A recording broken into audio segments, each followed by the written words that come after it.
Estelle parle plus près du micro, on t'entend pas au fond.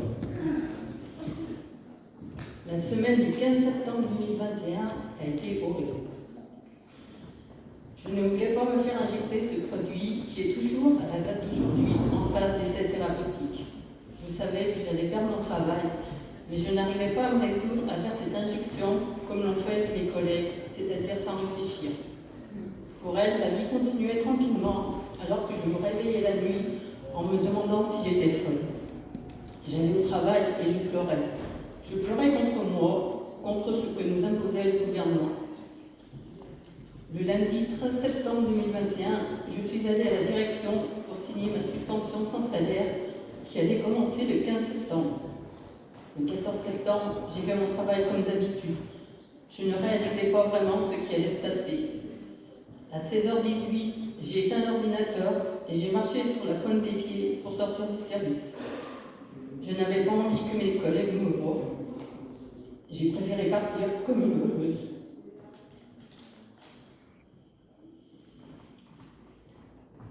En descendant les 5 étages, je ne réalisais toujours pas.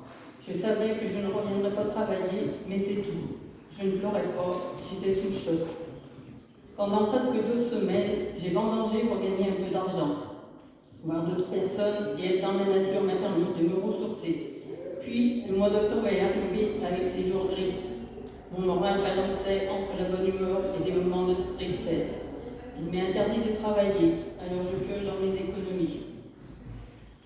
En pleine période de pandémie, les hôpitaux français se sont autorisés à se passer de personnel alors qu'il manquait déjà de main-d'œuvre depuis plusieurs années. À ce jour, je n'ai aucune nouvelle de mon employeur.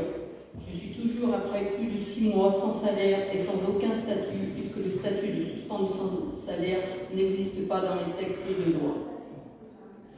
Depuis le 15 septembre, je ne fais aucune dépense, sauf pour de la nourriture et de l'essence. Je m'interdis de dépenser le moindre euro pour autre chose. Pour les fêtes cette année,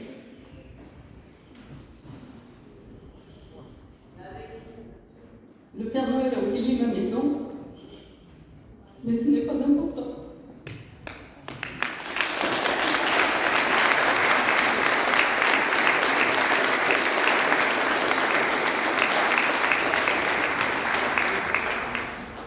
J'accepte volontiers le cours du poireau, outre des légumes que des personnes généreuses me donnent pour manger. Le samedi, lors des manifestations, nous récoltons un peu d'argent que nous partageons entre suspendus.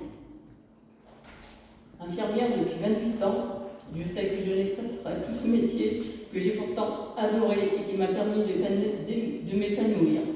Cependant, je resterai infirmière jusqu'au dernier jour de ma vie. Aujourd'hui, j'envisage une reconversion professionnelle.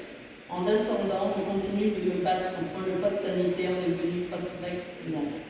Je me bats pour moi, pour mes enfants et pour mon père qui est gravement malade. Mon père, âgé de 79 ans, a des problèmes cardiaques depuis plusieurs mois, alors qu'il n'en avait pas avant. Il souffre d'arythmie avec insuffisance cardiaque sévère.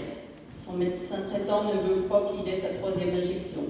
Elle n'a pas voulu non plus qu'il soit hospitalisé en janvier de peur qu'il prenne le Covid à l'hôpital. Elle a préféré aller le voir tous les jours et faire passer des infirmières libérales pour le soigner à domicile. Aujourd'hui, son état de santé s'améliore. Bien sûr, je ne peux pas affirmer que ses problèmes récents de santé sont dus aux 2 vaccins, mais je peux constater qu'il n'avait rien avant les injections et que le médecin lui interdit sa dose de rappel. J'ai tout de même fait une déclaration d'effets secondaires via Internet. Quand je vois ce qui se passe dans d'autres pays, je me dis que la situation ne peut qu'évoluer favorablement. Actuellement, plusieurs pays font marche arrière concernant la vaccination et les restrictions sanitaires. Certains pays parlent des nombreux effets secondaires qui apparaissent dans leur pays suite à une vaccination massive contre le Covid. Il faut juste que les Français se réveillent et s'informent ailleurs que sur les grandes chaînes de télé et dans les journaux nationaux.